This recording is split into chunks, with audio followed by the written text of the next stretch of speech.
Hello student, आज हमारा topic है सैम्पलिंग सीआरओ। तो हम सीआरओ के टाइप्स पढ़ रहे हैं। हमने जो है वो dual trace and dual beam CRO पढ़ लिया है। अब हम पढ़ेंगे सैम्पलिंग सीआरओ। सैम्पलिंग सीआरओ जो है वो बहुत ज्यादा फास्ट सिग्नल को कैच करने के लिए यूज किया जाता है। बहुत तेजी से जो सिग्नल आपके चेंज होते हैं, वेरी फास्ट सिग्नल, उसको हम स्क्रीन पे शो करने के लिए हमें सैम्पलिंग सीआरओ का हम यूज करते हैं।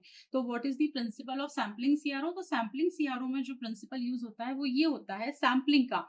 मतलब इसमें जो इनपुट की वेवफॉर्म होती है, इनपुट वेवफॉर्म में हम जो सक्सेसिव साइकिल होती है इनपुट वेवफॉर्म की, उस पे हम कुछ सैंपल्स ले लेते हैं। हम we take the samples at the different successive cycle of the input waveform की डिफरेंट डिफरेंट साइकिल पे हम कुछ सैंपल ले लेते हैं।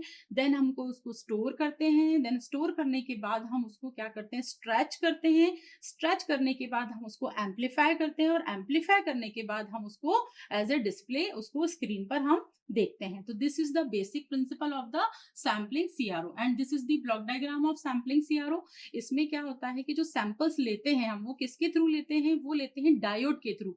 डायोड सैम्पलिंग गेट आपको दिख रहा होगा इस पिक्चर में। तो डायोड सैम्पलिंग गेट से हम जो है वो उसको लेते हैं, और उसके बाद हम किसको उसको देते हैं, एम्पलीफायर को हम उसे देते हैं, एम्पलीफाई करते हैं, और उसको फिर हम वर्टिकल प्लेट पर देखते हैं। और यूनिटी फीडबैक हम यहाँ पे यूज करते हैं for the unity feedback vertical amplifier से लेकर के use from the amplifier to the sampling diode gate तक हम जो है यूनिटी फीडबैक यूज करते हैं।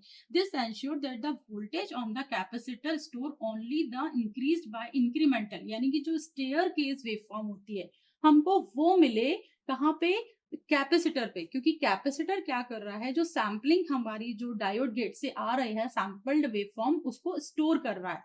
Capacitor store the sampled waveform which are the output of the diode gate। तो जो हमारी कैपेसिटर स्टोर कर रहा है वो हमारा इंक्रीमेंटल उसमें स्टेप में स्टोर करे। इसके लिए हम क्या करते हैं, उसको यूनिटी फीडबैक दे देते हैं। ठीक है।